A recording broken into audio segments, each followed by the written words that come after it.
አክብሮታዊ ሰላምታችን በያላችሁበት ይሁን የቻናል ቤተሰቦች እንደምን አላችሁ? በዚህ ሰዓት መሰማትና መደመጥ ያለባቸውን ሀገራዊ እንዲሁም ዓለም አቀፋዊ ሰበር መረጃዎችን ወደ እናንተ አደርሳለሁ። ቻናሉን ሰብስክራይብ፣ ቪዲዮ ላይክ እያደረጋችሁ መረጃዎች እንድትከታተሉ በአክብሮት ጋብዛለሁ። አሁን በቀጥታ ወደ መረጃው አልፋለሁ። አብራችሁን ቆዩ። በወልቃይትና ሁመራ የትግራይ ተወላጆችን እንቅስቃሴ የሚገድቡ አድሏዊ አሰራሮች መዘርጋታቸውን ሂዩማን ራይትስ ዎች ገለጸ። እንደ ቢቢሲ ዘገባ ከሆነም በአወዛጋቢዎቹ የምዕራብ ትግራይ አካባቢዎች የሚገኙ የትግራይ ተወላጆች መታወቂያ እንዳያገኙና ፍቃድ ሳይኖራቸው ጉዞ እንዳያደርጉ የሚከለክሉ አድሏዊ አሰራሮች ተዘርግተዋል በማለት ሂዩማን ራይትስ ዎች ከሷል። ዓለም አቀፍ የሰብአዊ መብቶች ተሟጋጅ ተቋም የኢትዮጵያ አጋር የሆኑ አካላት እንደ ኮሎኔል ደመቀ ዘውዱ ያሉ አመራሮችን ኢላማ ያደረገ ማዕቀብ እንዲጥሉም ጠይቋል። የሰብአዊ መብት ድርጅቱ የኢትዮጵያ ባለስልጣናትና አጋሮቻቸው በአካባቢው የሚኖሩን የትግራይ ተወላጆች እንደ ሁለተኛ ዜጋ የሚያደርገውን አያያዝ ችላ ለማለት የወሰነ ይመስላል ሲል ወቅሷል። ያ መንግስት እስካሁን በሂዩማን ራይትስ ዎች ሪፖርት ላይ እስካሁን ድረስ ያለው ምንም ነገር የለም። ሂዩማን ራይትስ ዎች ከትግራይ ጦርነት መነሳት ወዲህ በአማራ ክልል በተዋቀረው የወልቃይት ጠገዴ ሰቲት ሁመራ ዞን ስር የሚተዳደሩ አካባቢዎች በሚኖሩ የትግራይ ተወላጆች ላይ ይፈጽማል ያለውን ግፍ የዘረዘረው ረቡዕ ሚያዝያ 14 ቀን 2018 ዓ.ም ባወጣው መግለጫ ነው። ተቋሙ ሪፖርቱን በአማራና ትግራይ ክልሎች የይገባኛል ጥያቄ ከሚነሳባቸው አካባቢዎች ይፈጸማሉ ስላላቸው ጥሰቶች ሪፖርት ያዘጋጀው ስፍራው ላይ በሚገኙ ከወራት በፊት የተሰደዱ ነዋሪዎችን በርቀት አነጋግሮ መሆኑን ገልጿል። እርዳታ ሰራተኞቹ፣ ዲፕሎማቶችና ሌሎች ባለሙያዎችን መረጃ እንዳሰባሰበም ጠቅሷል። በትግራይ ጦርነት ወቅትም በመቶ ሺዎች የሚቆጠሩ ነዋሪዎች በእነዚህ አካባቢዎች ላይ በግዳጅ መፈናቀላቸውን ያስታወሰው መግለጫው የትግራይ ተወላጅ አሁንም ድረስ ባለስልጣናትና የጸጥታ ኃይሎች ጥሰት እየተፈጸመባቸው ሲል ከሷል። ባለስልጣናቱ የትግራይ ተወላጆችን በዘፈቀደ እያሰሩና እንቅስቃሴያቸውን፣ የስራ ዕድላቸውን እንዲሁም አገልግሎቶችን የማግኘት መብታቸውን በከፍተኛ ሁኔታ የሚገድብ አድሏዊ አሰራር እየዘረጉ ነው ብሏል። ሂዩማን ራይትስ ዎች የአፍሪካ ምክትል ዳይሬክተር ላቲቪያን ባደር በምዕራብ ትግራይ የሚገኙ የትግራይ ተወላጆች ለሁሉም የህይወት ዘርፎቻቸው ላይ ከፍተኛና ከሰብአዊነት የሚጎድል እገዳዎች እየተጣሉባቸው ነው ሲል ተናግሯል። እንደ ሰብአዊ መብት ተሟጋቾች ተቋም ገለጻ በአካባቢው የሚኖሩ የትግራይ ተወላጆች ከከተማቸው ለቀው ለመሄድ ከዞን አስተዳደር ጊዜያዊ ፍቃድ ማግኘት አለባቸው። ይህን ፍቃድ ማግኘትም አስቸጋሪ እንደሆነ ከነዋሪዎቹ መስማቱን የጠቀሰው ሪፖርቱም የአካባቢው ባለስልጣናት ፍቃድ የሚሰጡት ከሕክምና ጋር የተያዙ ምክንያቶች ወይም እድሜያቸው የገፋ ቤተሰብ አባላትን ለመርዳት ሲሆን ብቻ መሆኑን ያስረዳል። ይህ ፍቃድ የሌላቸው ነዋሪዎችም መዘዋወር የሚችሉት የሚኖሩበት ወረዳና ሁመራ ከተማ ውስጥ ብቻ እንደሆነ የሚገልጹ የጉዞ ሰነድ መመልከቱንም ተቋሙ አስታውቋል። በተጨማሪም ሂዩማን ራይትስ ዎች የአካባቢው ባለስልጣናት የትግራይ ተወላጆች እንደ መታወቂያ ያሉ ወሳኝ ሰነዶችን እንዲያገኙ እየተከለከሉ ነው ሲል ከሷል። ከተቋሙ ጋር ያነጋገረው አንድ የትግራይ ተወላጅ መታወቂያ ተከልክለናል፣ ስለዚህ የባንክ አካውንታችንን መጠቀም አንችልም፣ መሬታችንን ማግኘት አንችልም በማለት ተናግሯል።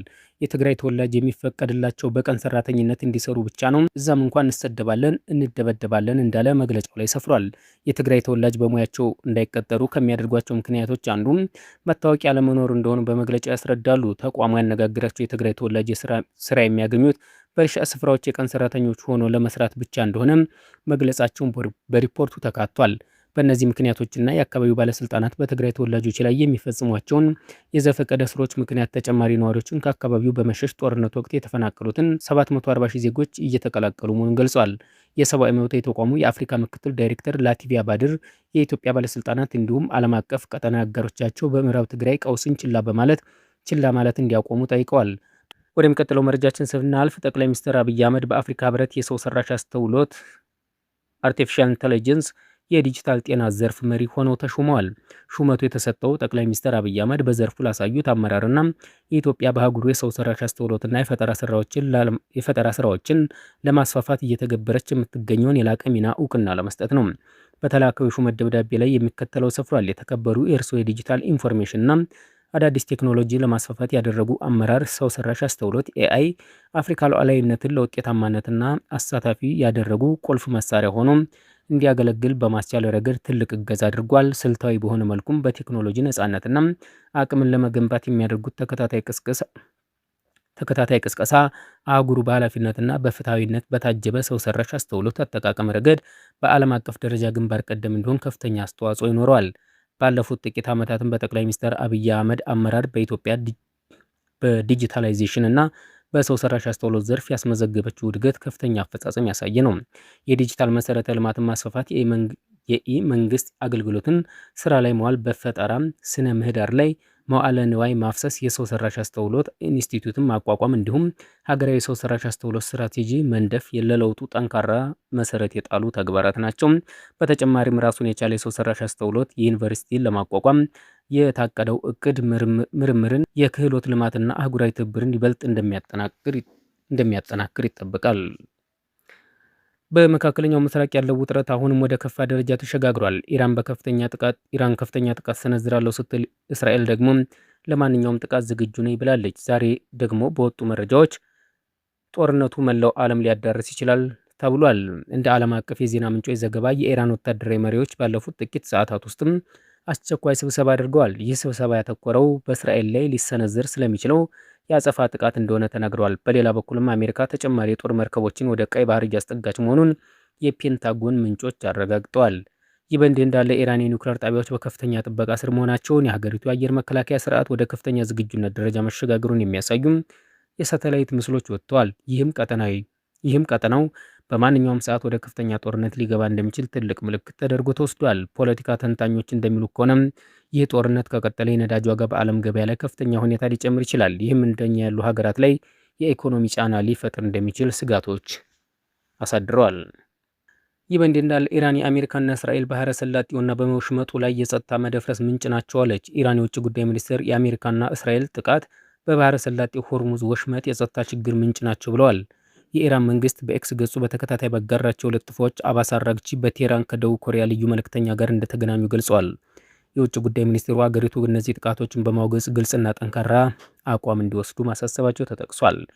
ኢራን ደህንነቷንና ጥቅሟን ለመከላከል በዓለም አቀፍ ሕግ እርምጃዎች ወስዳለች ማለታቸውን በልጥፉ ተካቷል። አራግቺ አክለውም ለሚደርሰው ሁሉ ኃላፊነት የሚወስደው ጥቃት ፈጻሚው ነው ብለዋል። ኢራን በወሽመጡ 2 መርከቦችን መያዟና 3 የጭነት መርከቦች ላይ ጥቃት መሰንዘሯ ተገልጿል። በመጨረሻም የጣሊያን ሰላም አስከባሪዎች በሊባኖስ የተሰበረውን የኢየሱስ ክርስቶስ ሐውልትን በአዲስ መተካታቸው ተነግሯል። በደቡብ ሊባኖስ በቅርቡ በአንድ እስራኤል የመከላከያ ሰራዊት አይዲኤፍ ወታደር የተሰበረው የኢየሱስ ክርስቶስ ሐውልት በሊባኖስ የተሰማሩ የጣሊያን የተባበሩ መንግስታት ሰላም አስከባሪ ዩኒፎል አባላት በአዲስ መተካታቸው ተነግሯል። ባለፈው ሳምንት በደቡብ ሊባኖስ ዴበል በተባለች ክርስቲያን መንደር ውስጥ አንድ የእስራኤል ወታደር የኢየሱስ ክርስቶስን ሐውልት በመዶሻ ሲሰብር የሚያሳይ ምስል በማህበራዊ ሚዲያ ተሰራጭቶ ከፍተኛ ውዝግብና ቁጣ ቀስቅሶ ነበር። ድርጊቱን ተከትሎ የእስራኤል መከላከያ ሰራዊት ወታደሩን ከውጊያ ቀጠና በማራቅ ምርመራ መጀመሩን፣ ድርጊቱ የሰራዊቱን እሴት የማይወክል መሆኑን ገልጾ ይቅርታ ጠይቆ ነበር። ይሁን እንጂ አካባቢው ነዋሪዎች እስራኤል ምትክ የላከችውን ሐውልት ከወታደራዊ አካል የሚሰጥ ስጦታ አንቀበልም በማለት ሳይቀበሉ የቀሩ ሲሆን በምትኩ የጣሊያን የሰላም አስከባሪዎች ከቫቲካን ተወካዮች ጋር በመተባበር ከመጀመሪያው ጋር ተመሳሳይ የሆነ አዲስ ሐውልት ይዘው በመምጣት በዛሬው ዕለት በቦታው ተክለዋል። የጣሊያን የውጭ ጉዳይ ሚኒስቴር አንቶኒ ታጁኒ በድርጊቱ አሳፋሪ ሲሉ የገለጹ ሲሆን ሐውልቱን መተካቱ ለሃይማኖት ነጻነት፣ ለሰላም ያለውን ቁርጠኝነት የሚያሳይ መሆኑን የዩኒፎል ምንጮች ገልጸዋል። በተከላው ስነ ስርዓት ላይም የደብል መንደር ነዋሪዎች፣ የሃይማኖት አባቶችና የሰላም አስከባሪ ጦሮች ከፍተኛ መኮንኖች ተገኝተዋል። የቻናል ቤተሰቦች ለሰዓቱ የነበረኝ አጭር መረጃ ይመስል ነበረ። ከቆይታ በኋላ በሌላ መረጃ እስከምንገናኝ መልካም ጊዜ ይሁንላችሁ።